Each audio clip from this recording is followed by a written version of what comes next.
In this conversation, I'm talking to Dr. Roddy Carter about a phrase that he shared with me that has dramatically improved the quality of my conversations, especially the difficult ones. I'm going to ask him to share with you what that phrase is and tell us how to use it. Welcome to Happiness Adventure. I'm Lisa, and together we'll explore ways to cultivate real joy in our lives. As an executive coach, you help people really clarify their feelings and also communicate better. And one of the things that you taught me is to use the phrase part of me. And that has really improved my life and my conversations. What is that expression all about? So, Lisa, let me tell you where that came from. My background is sports science, and I worked with Olympic athletes. And I was fascinated by the accounts of Olympic champions. When I asked people who'd won the Olympic marathon, as they ran into the stadium with a helicopter overhead and the crowds around them, the motorbike behind them protecting them from the throng, what they heard, they all reported unanimously, they heard absolutely nothing. Their life was silent inside that cacophony of noise. Compare that to your life and my life on an average day where our head is just full of noise and chaos and voices. And I was fascinated by this because here's somebody at their peak performance and the world is silent. And you and I who are struggling through life have this cacophony of noises. And the truth is that cacophony of noises are voices in our head.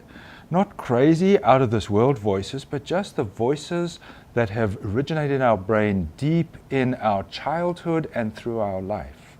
And it's those voices that are almost like parts of us that speak up and get in the way of my beautiful pure self as it engages with somebody else. So picture the situation where perhaps my beautiful daughter, who's a wonderful human being who I love dearly, comes home. But she comes home a little late at night and I'm angry with her, right? And I burst out and I say to her, I'm not happy with what you're doing. Right? And she looks at me and there her whole dad, who she loves and respects, says, you're bad. And that's not the truth. Because there's a part of me that's worrying about her. And there's a part of me that trusts her. And in that singular voice that says, I'm worried about you, you're doing something wrong, I'm misrepresenting the truth. But if I say, you know, sweetheart, there's a part of me that really worries when you're out late at night. She could look back at me and say, Dad, what about the other part? And I have to say, that part trusts and loves you more than life itself. And that's the truth of the context of our relationship. That's such a nice example.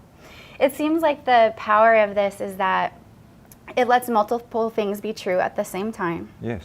And communicates the complexity that we feel. Yeah. Yeah, and the truth is we're mosaics, right? We are made up of multiple parts.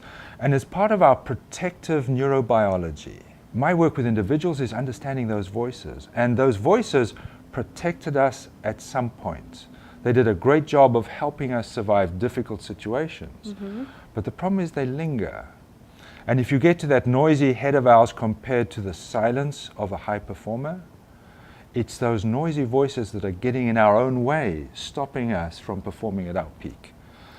So we can use the expression part of me when communicating with someone else. Is there a way that that also helps us quiet the noise? Oh, for sure.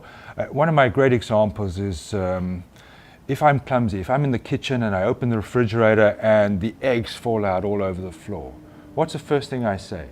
You're stupid. Am I stupid?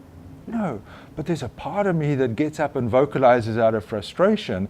But if I let that part continue to say that and keep convincing me, you know what? At the end of the day, I am stupid because I've heard it so many times I start believing it. So I always tell people to litter their conversation with that phrase. And it's very powerful in couples. It's very powerful in work situations where there's conflict and tension. It just defuses things very, very quickly. What is one step we can take to make that a habit? Just put it in your language. And you know, the funny thing is, people find it so much easier to push it into other people's language. So when you criticize me, I say, you mean part of you? And I think as we coach others, somehow it creeps into our own language as well. And just catching ourselves using the phrase part of me is a very powerful gift. Thank you for that phrase. I'm going to really work on littering my conversations with that. Beautiful. I've been speaking to Dr. Roddy Carter about one phrase that can dramatically improve the quality of our communication with other people and with ourselves. In the comments, I'd love to hear from you. What is a saying that you've been saying to yourself that you could improve by adding part of me to it? I look forward to seeing you soon for our next happiness adventure.